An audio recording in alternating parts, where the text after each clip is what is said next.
targeting Iraq. Sectarian violence on the rise. 5,000 deaths by the month of August. Civilians are being killed almost daily, many of them Shiite. A resurgent al-Qaida wants to impose a religious caliphate in the country. It's targeting both the government of Iraq and the Shiite majority in the country. My guests today, William Jordan, former American diplomat in the region. Abdelrahman Dara Suleiman, Iraqi writer and political analyst. From Marseille, joining us, Myriam BENRAAD, Iraq specialist, researcher at the French Political Institute Sciences Po and CERI. And Peter GALBRAITH, former American ambassador, author of The End of Iraq. I have a very interesting analysis for us in the second part of this debate. Let's just look at the numbers, staggering numbers in terms of the death tolls in Iraq, numbers of civilians killed per year from the beginning of this year to August 2013. In other words, the first 8 months of the year, 5,740 civilians killed. You're looking at the death tolls from previous years, averaging about 3,000 deaths over the last 4 years. And in 2008, almost 7,000 coming out of the worst couple of years of sectarian violence in Iraq. So you see we're nearing those levels right now. I'd like to go back to Myriam BENRAAD. Myriam, we've been talking in the first part of this debate about the relations between Sunnis and Shiites in Iraq, but this is against the wider backdrop of the Sunni-Shiite rivalry regionally. I mean, we have Iran on one side, we have backing the Shiites in Iraq, and we have Saudi Arabia on the other side backing the Sunnis. Well, I think there are two ways of looking at the situation in Iraq. As Mr. GALBRAITH put it, there's clearly an impact of the Syrian crisis on Iraq as far as the re-sectarianization of Iraqi society is concerned. But the other way of looking at things is to look at the dynamics within Iraq itself. And that's the point I wanted to make before the break. It's important to emphasize the degree of fragmentation within each of the so-called these alleged communities. The Shia are not united. There's a unity of circumstance, against threats like al-Qaida, the Salafist trend, in the framework, the broader framework of the Syrian crisis and regional dynamics, but those forces are not united, or at least united because of the present circumstances. And you'll find the same within the so-set Sunni community with, for instance, if we take the tribes to which Maliki announced that he would resort in case of further attacks waged by al-Qaida. These tribes are not united either. Some of them were co-opted by the central government, and others announced that they considered the al-Maliki's government as dangerous or as much as an enemy as al-Qaida. So this gives you examples of how much to what extent the Iraqi society is fragmented today, beyond, again, the sole sectarian Sunni-Shiite divide that's been reinforced by the regional context. But I think we can't summarize the complexity of the Iraqi conflict to those sectarian lines again. All right, well, one of our viewers, Myriam, certainly agrees with you. We've got this tweet saying ethnic divisions will lead to the destruction of Iraq. Myriam BENRAAD there just reminding us that you can't think of a conflict simply in terms of Sunni versus Shiite, because there are divisions within both of those communities, within the Shiites themselves and within the Sunnis. However, I do think the importance of the regional context needs to be reminded for our viewers. Perhaps let's go to Peter GALBRAITH in Norway. We've got regional powers here who have a major interest in what's going on in Iraq. Yes, and in fact, it's become very complicated. During the civil war, Assad's Syria cooperated with al-Qaida in facilitating attacks on the Shiites and in letting fighters flow from Syria into Iraq. Iran was supporting and is supporting both the government in Baghdad, the Shiite-led government of Maliki, and the Alawite government of Assad in Syria. And now Maliki, who was a victim really of what Assad had been doing in the last decade, is now Assad's strongest supporter. Meanwhile, the Sunnis in Syria have linked up with the Sunnis in Iraq, and the Kurdistan part of Iraq, which is for all practical purposes is an independent state, has a different foreign policy from Baghdad. It has its own ties to the Syrian opposition, and also has been supporting the Syrian Kurds, who have established their own region and wish to emulate in Syria what Iraqi Kurdistan has already. And here's another actor, which is in an interesting position, which is Turkey. Prior to 2003, the Turkish government considered anything Kurdish to be anathema, to be a threat to the unity of Turkey, which has the largest Kurdish population in the world. But today, Turkey is a close ally of the government in Iraqi Kurdistan. It is facilitating its eventual independence. It actually, even though the dominant Syrian Kurdish party is linked to the group the Turkish Kurdish group, the PKK, Turkey has established ties with them, and it is also supporting the Sunni opposition to Assad. So it's a really complicated mix. The fundamental point, though, is that these countries were artificial creations in the aftermath of the First World War, and they are now falling apart. Now, it's very hard to redraw a map in the 21st century, but I think the realities on the ground are the countries have fallen apart, and at some point the political map is likely to follow. We'll get right back to that, but I'd like to get Abdelrahman's point of view. Abdelrahman Dara Suleiman, Iraqi writer and political analyst. Do you feel that your country is the master of its own destiny, or do you feel there are just too many other regional powers pulling strings? Not at all. Iraq today is not a country. Iraq, it's not more than a shop which selling petrol, selling oil. And around this shop, it's a shop selling oil. It's not a country. Not more than that. He's not the owner of anything. There is no planning, no project. And he has no any control of his regional situation. Who is dominating Iraq, especially the south of Iraq, is the zone of sovereignty and zone of power for Iran, for example. Other parts, it's a zone of sovereignty of other Arabian countries, and some part of the north of Iraq, there are a hand of Turkey inside. So Peter Galbraith is actually saying that eventually the map will be redrawn, that the current country, as the borders are drawn right now, the borders inherited from colonial times, they will not survive the current dynamics in Iraq. You agree with this? In fact, the balance of power can change in any moment. For me, all it's depends, for example, on the nuclear negotiation between Iran and United States. It will reflect on Iraq, but Iraq itself, it's no more owner of his own destiny. You say the south of Iraq essentially belongs to Iran. That's what you're saying. The north of Iran is different, and the western provinces Sunni dominated. Did you say Saudi Arabia? Saudi Arabia, there are no. The Gulf has hand on Iraq. Any small or big country have now a hand on Iraq. William Jordan, are we exaggerating the level? You served for the U.S. State Department in Saudi Arabia. Are we exaggerating the level of involvement and influence that these regional powers have in in reshaping Iraq? I think so right now, but somewhere down the road, I mean, obviously the situation could change. I mean, I tend to, in terms of my analysis of where Iraq falls into a lot of the sort of larger regional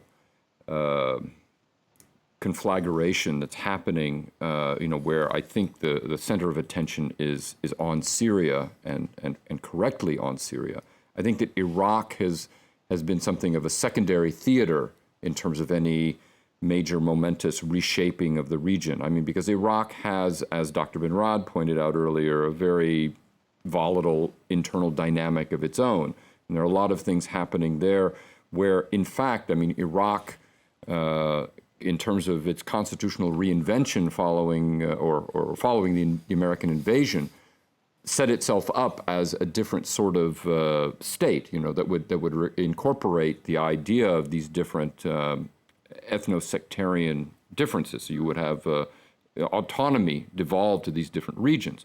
But the lack of political will among Iraqi political leaders in order to make that happen has prevented any progress on that. And as a result, Iraq trying to hold on to this old nationalist unitary state notion is in a way creating this, the conditions for its eventual implosion, which is what we're potentially seeing now. But I think that, getting back to sort of the larger regional dynamic, despite the opportunities for certain countries to take advantage of this regional turmoil, I believe the impulse all around is still for security, stability, and maintaining as much as possible the order that people have known for a long time. And when you talk about the Saudis, because when I was in Saudi Arabia, it was during the Iran-Iraq war in the 1980s.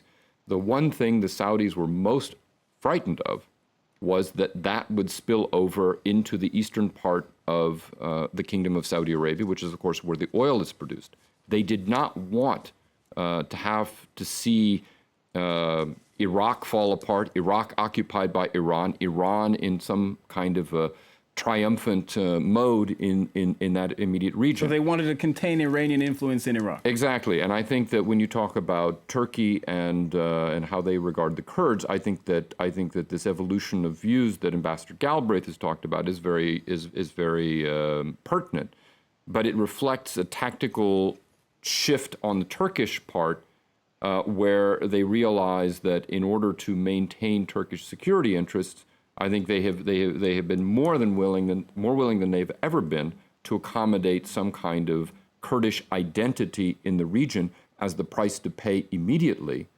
to maintain some semblance of security while they are watching Syria go up in flames.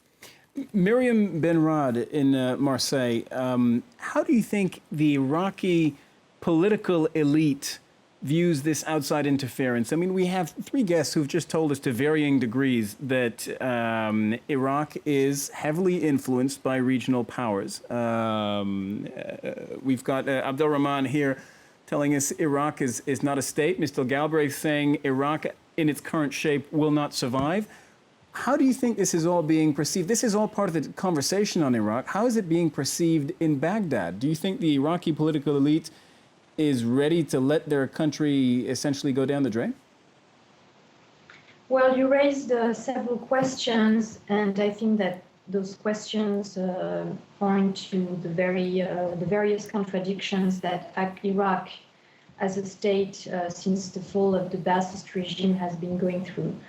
There are indisputable interferences from the outside with this whole sectarianization of the Iraqi since 2003, as I said earlier.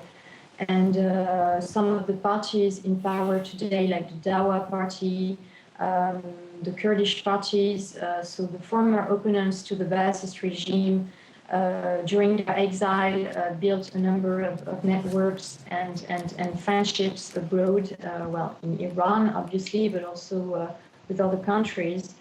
So there are indisputably interferences from the outside, and it's been reinforced or facilitated by the fact that the Iraqi state has been extremely weak.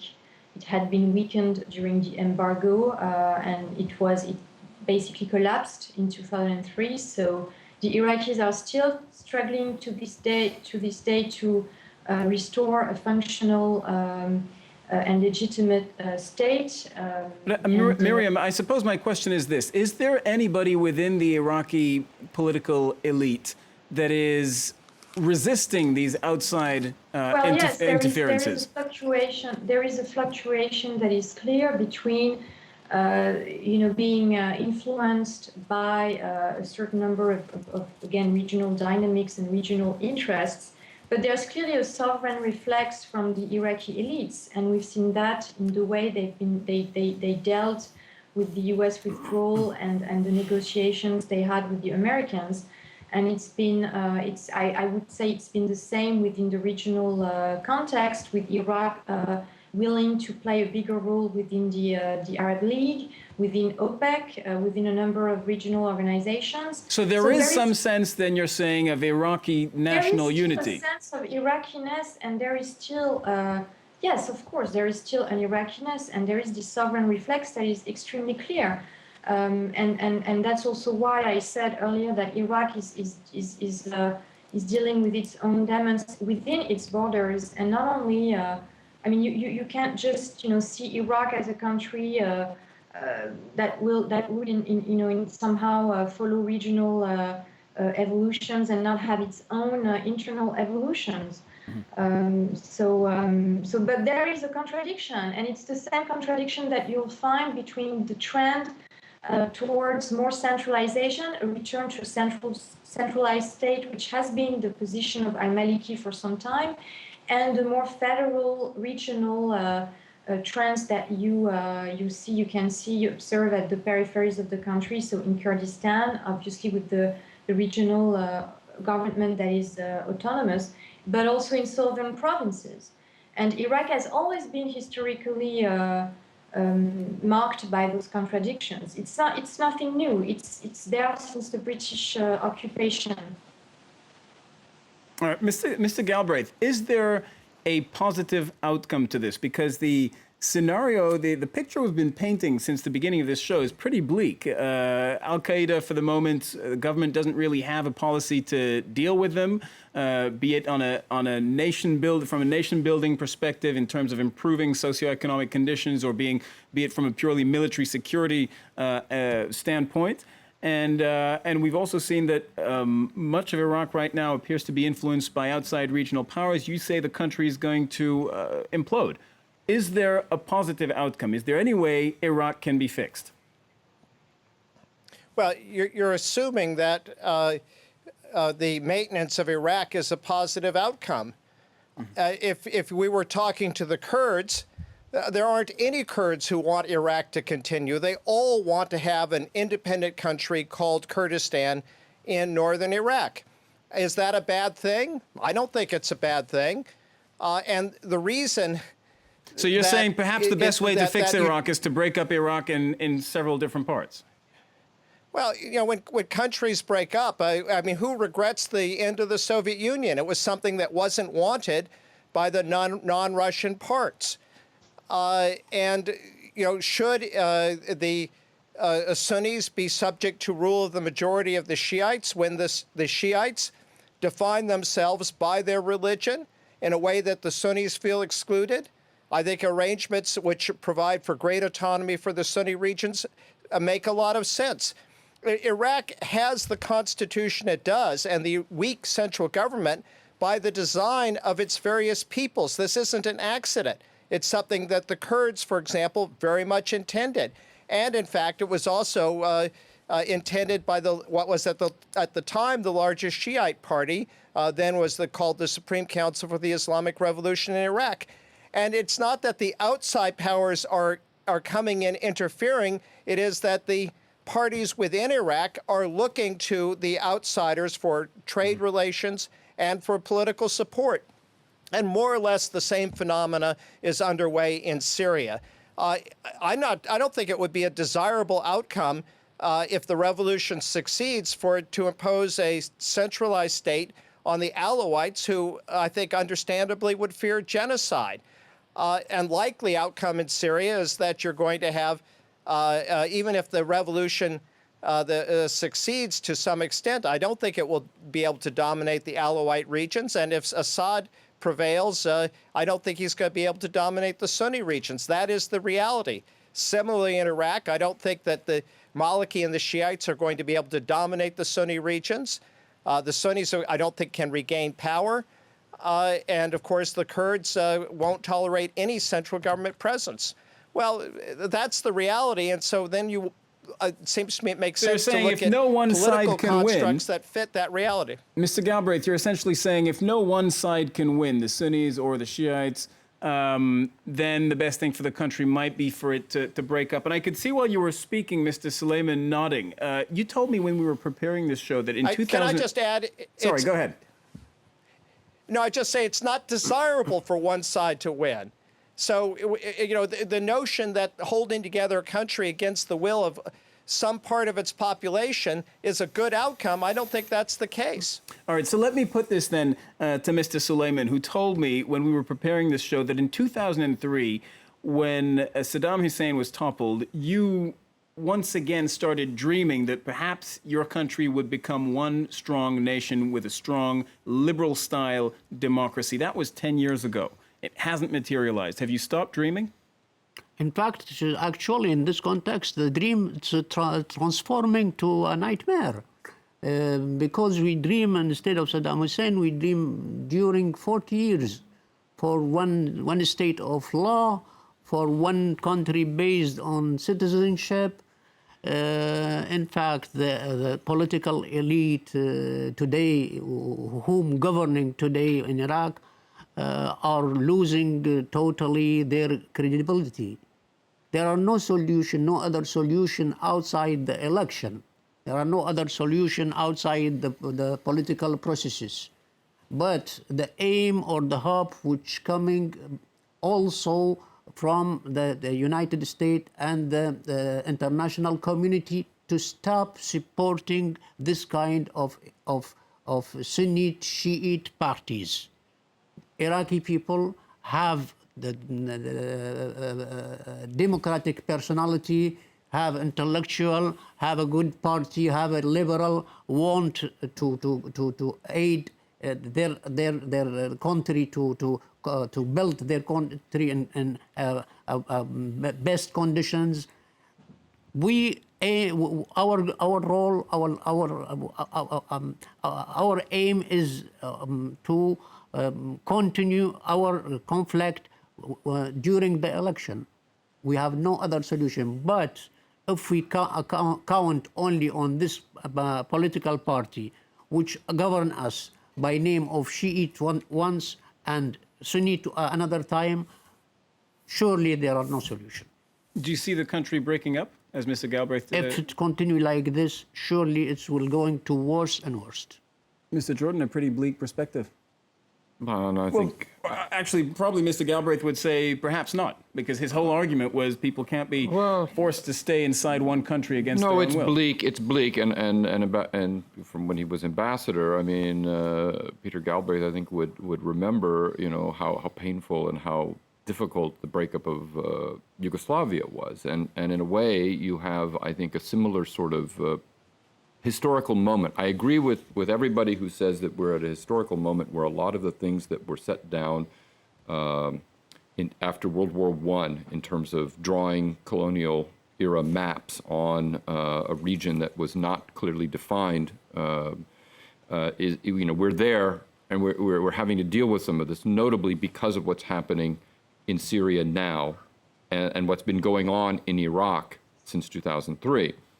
I think, though, that as Dr. BENRAAD says, there are a lot of, at least within Iraq, and certainly there will be within Syria, a country I know far better than I know Iraq, there will be this constant contradiction and tension between sort of this nationalist impulse that will want to hold together this concept of Syria as it has been, however artificially defined, but as a nation state, as an idea, versus a lot of other impulses that will be breaking the country apart into its constituent groups, because it's always been a very fragile mosaic of ethnic, religious, and other groups. And I think that, you know, the problem with looking at a lot of this is that rationally, you know, you almost need a Versailles conference, you know, where everybody's going to draw these maps again, or you can do this and have it imposed. But the reality, as we're seeing in Iraq, is that the people are ultimately going to decide this, and they're going to be buffeted by day-to-day pressures, issues, and probably violent episodes that will push and pull them in a number of different ways. And in the end, it will be a lot of these militias, these organized groups, those who have the means of exerting violence, and residual government entities that will decide all of this, and the people, unfortunately, will have very little say in the final outcome.